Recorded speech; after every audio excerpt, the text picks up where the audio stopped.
My year started badly. I was hit by a car. Made me feel scared, lonely, untrusting. Also made me feel more loved, cared for. It's a scary thought not knowing what could happen from one minute to the next. Felt like I couldn't talk to anyone about it. Am I overreacting? People break a leg all the time. Was it more? This feeling of out of control. If I don't have control, anything could happen. If I ask for help, I am not in control.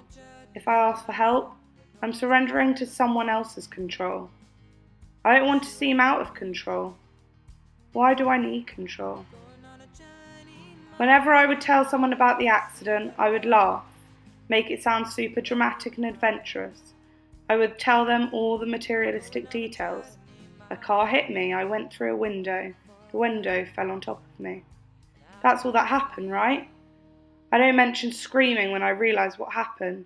I don't mention crying and panicking.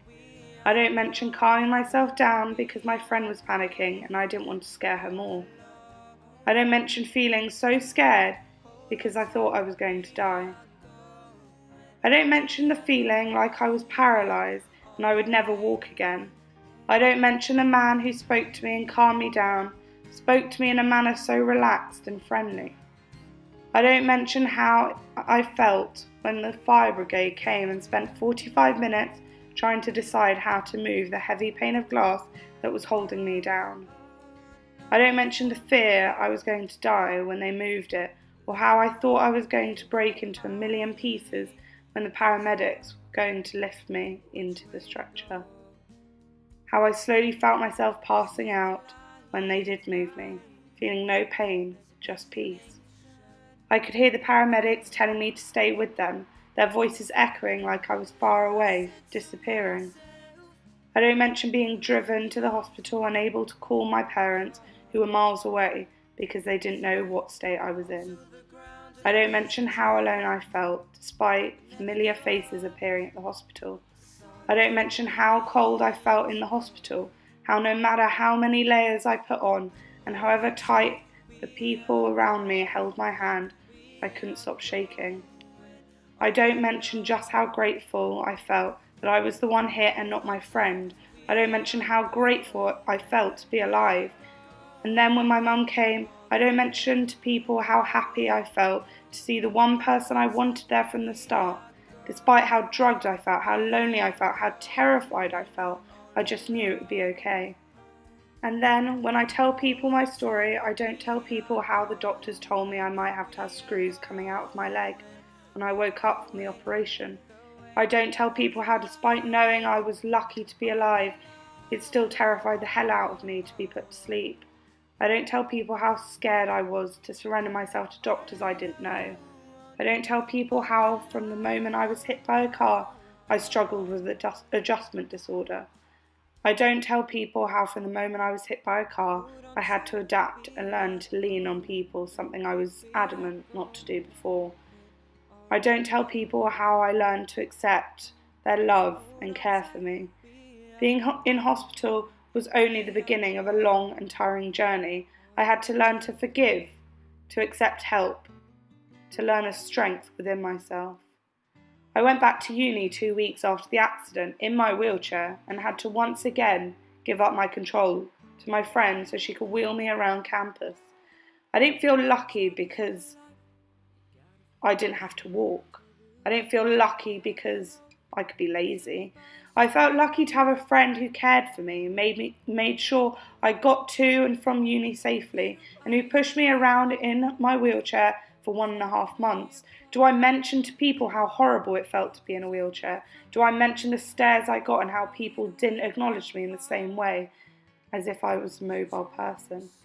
Why do I want people to look at me with pitying looks? "Oh, you poor thing," they would say.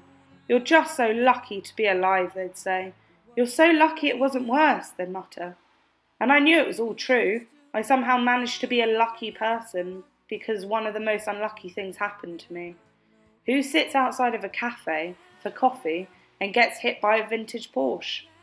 Oh yes, I'm lucky it was a fancy car. That's what I told the paramedics as I lay on the floor. After all this, I ended the long year being someone who had been very lucky. I was lucky I didn't die. I was lucky I wasn't badly hurt. But I want to correct this. I wasn't lucky then, I can promise you all. If that is what you call luck, to be hit by a car and survive, then our world is falling apart. After something like that happening, you don't want to be told you're lucky. You want someone to feel your anger, your frustration, and to tell you what happened was horrible and it shouldn't have happened. I wasn't lucky then, but I am now. I am lucky to be alive. I am lucky to be able to see the friend who was with me that day and say, we survived. I am lucky to be able to walk. I am lucky to have the friends and family around me that supported me from the get-go. I am lucky. I think it's okay to say I wish it never happened. It doesn't mean I'm not grateful for the outcome, but I wish learning lessons of trust and surrendering my control could have been learnt through less dramatic lessons. But I can't change what happened, and so I will work on changing my present.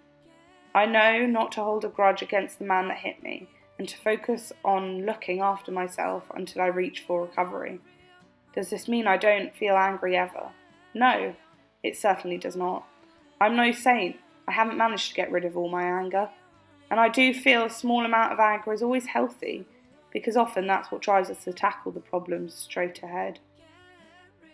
I am far from putting the accident out of my mind, and with some help it will take time to fully get rid of the demons reminding me of the horrors I met in January 2017. But I'm okay with dealing with those issues, because it's a part of my story.